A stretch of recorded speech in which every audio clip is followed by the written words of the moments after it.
Hey, how are you? Welcome back to Research Reality, where we talk about protest music and protest accessories. But today, we're reviewing a new album from Jesse Wells, a singer-songwriter who's been rather busy the last few months. It seems like every major current event, he's written a folk protest song about it, just about, or so it seems. We actually covered a song from Jesse Wells with his song United Health, talking about the United Healthcare situation, along with other songs that pertained to that topic. I'll go ahead and link that down below if anyone's interested. Also, check out the Patreon account down below for exclusive reviews. Again, reviewing all of this protest music and other random nonsense, I guess. Like and subscribe if you like the vibe, or check out those other videos if you want. Now for Jesse Wells' new album, titled Middle, we will not be reviewing all of the songs, as they do not all pertain to the channel thesis. That channel thesis being, embedded within our creative culture is an undercurrent of unified resistance. I apparently can't state that enough. Anyways, that's the channel thesis. We're reviewing all of these albums, trying to prove that thesis, and Jesse Wells does have a contribution to that thesis, to that culture of resistance, not just with this album, of course, with other songs and albums that he's released. But for the album Middle, we will not be reviewing all of the songs. We will only be reviewing basically the first few and the last few. In other words, we are skipping the middle, again because they do not pertain to the channel thesis. Starting off with track 1, we have the song Horses, and right off the bat, Jesse starts off with a distinction, saying that he knows that his flannels are made in Bangladesh, and he knows that his t-shirts are made in Vietnam. There are places that we quietly ignore, much like those sweatshops, but there are other places that we go and bomb. Unlike those sweatshops, because those companies need cheap labor for their products so that they can keep expanding their profit margins year over year over year. Jesse goes on to say that he's thought a lot about Jesus, but he's thought even more about Lao Tzu, the Chinese philosopher who helped form the foundation of Taoism. If the Tao says, on one hand, to do nothing, but then in light of all of these atrocities, injustices, what have you, what the hell is he supposed to do? Know what I'm saying? Which brings us to the chorus. I'm singing this song about loving all the people that you've come to hate. And later on, he says that he really thought that there would be power in thinking that half of you were just born fools. And the final line of the chorus, I thought I was gathering oats for my horses,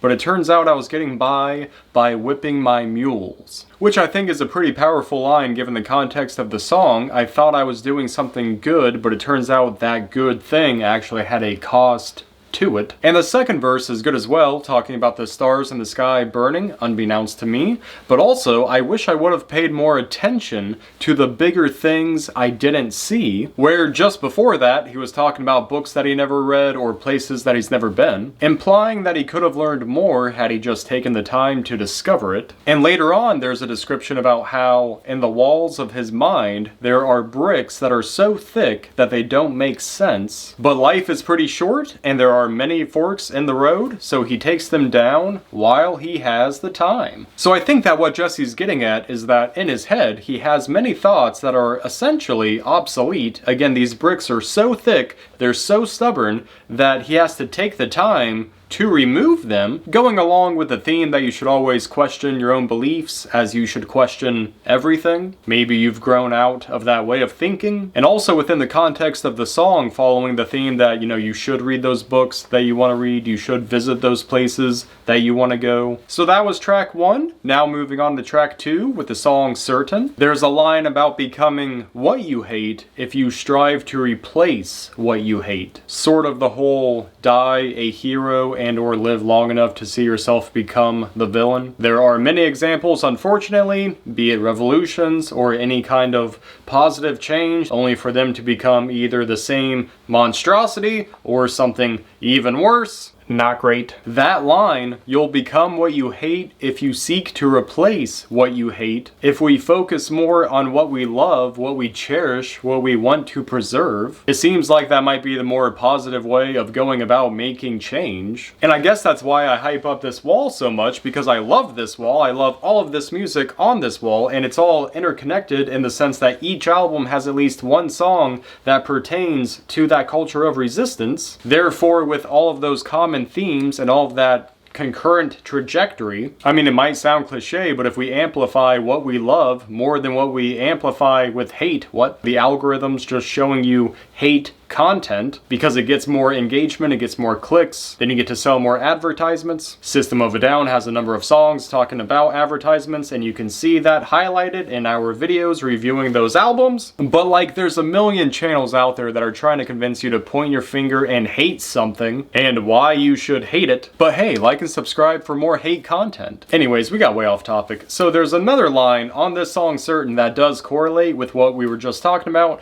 where it says that hate has a new pep in its step, because again, hate is trending, hate is in season. He also mentions big blank checks from all the back-ass preachers out in Oklahoma, getting high and stoned on their own aroma. And that's a hard way to find out that it's not about love, because fear is a comfort. So many people use fear as a tactic, whether it's to sell you a product or just keep you retained as a audience member. Like and subscribe for more fear tactics. Moving on to the next track, Fear is the Mind Killer, which we're not going to spend too much time on, but to look at the chorus, fear is the mind killer, leaves you with nowhere to run to, plants the seeds of hate within you, fear. Fear. Yeah.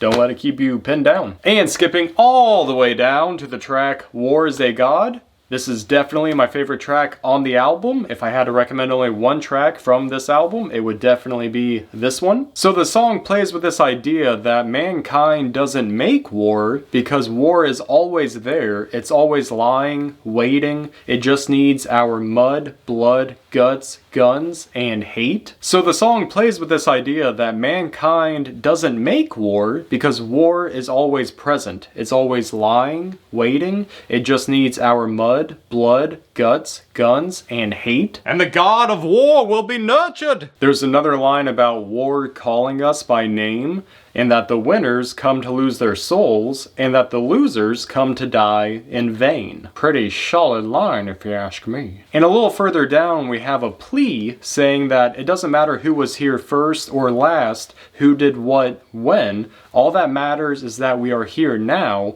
Can we let the past be the past? You know, bury the hatchet or the rifle. Kind of reminds me of that Rodney King quote, which I just learned actually comes from Rodney King, where after the LA riots, he did an interview, and at some point he says, can't we all just get along? And of course in war there's a lot of bloodshed, starvation, economic downturn, all that terrible stuff, and of course that's something that we should always be striving to prevent at all costs. But at the same time, we do have to remember that not everyone thinks the same way as us. You know, it's easy for some people, if you are disconnected from a particular war or conflict, that not everyone thinks the same as you. Unfortunately, there are truly evil people that just thrive off of that shit. But still, it's a good sentiment. They both have the same damn God, Jesse says, but they just don't know how to read. Which brings us to the chorus. Maybe war is a god, and we're just super superstitious.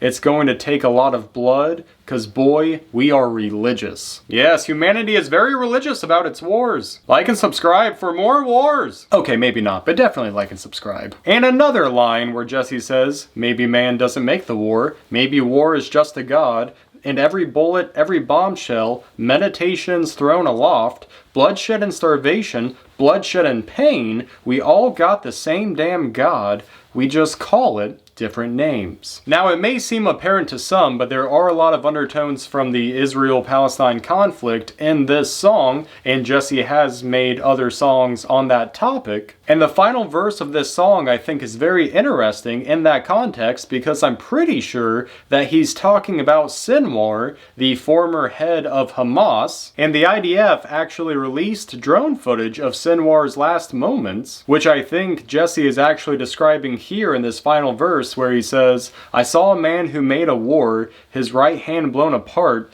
throw a stick at a machine, that machine being that drone, where in the footage he throws a stick at the drone. It was his final work of art, seated, bleeding out, his kneecap taken off, and that's the story of the whole world. I can't seem to make it stop. sort of the violence begets violence, hatred begets hatred, and terrorism begets terrorism. But also it's way more complicated than that for just a review of Jesse Wells' album Middle, which brings us to our final track, the title track, Middle, which of course is about meeting people in the middle, meeting people where they're at. But first we have to draw some lines, some distinctions about where those people are. So in the first verse you have people in a church singing songs, all while, quote, savages are living under the stars with their axes and swords put away for the night. And looking at the history of slavery, there was a large religious component to it, where the colonizers thought that these people were savages and that they needed to be civilized, all because they didn't follow Western culture, which of course they had their own culture. And then there's a swipe at Mark Zuckerberg saying, while the Lord and God of faces wore a youthful chain and dress, aka Mark Zuckerberg changing his appearance, trying to seem less corporate, trying to seem more, I don't even know. It's all about the vibes, man. And you've heard it said a million times, make it great again, but how about making your own self great? Maybe that's a good place to begin. Real Jordan Peterson vibes with that one. You know, how can you change the world when you can't even clean your room, you bitch? But I mean, genuinely, how can you expect to change the world if you can't change yourself for the better? Yeah, make America great again? Yeah, make yourself great again. And the chorus goes, when the devil plays his fiddle, I'm going to meet you in the middle. Friend. So when the devil tries to divide us, when he tries to pin us against each other, I'm still going to meet you in the middle, because it's the right thing to do. Also, throughout this song, there are numerous hints of Joseph Conrad's book, Heart of Darkness, which Jesse Wells is actually very well read, it seems. He also mentioned Blood Meridian early on in one of the other songs. But the final verse hits pretty hard on the topic of climate change, talking about Salt Lake City, the Salt Lake, saying how it was as dead as hope itself, because it's been running low, that we've now beached the damn craft, aka the boats, seeking death to no avail, and there won't be hell to pay because it's already come and went,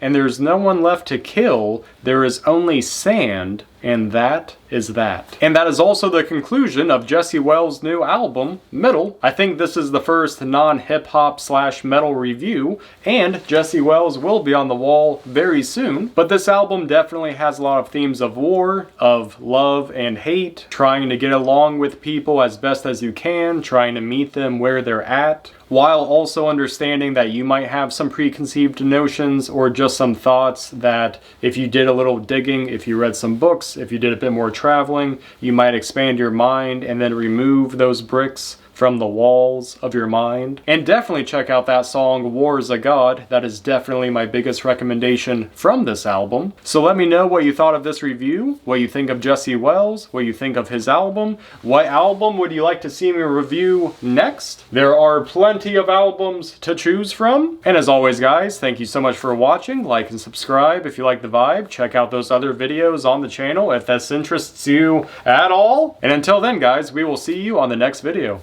Later.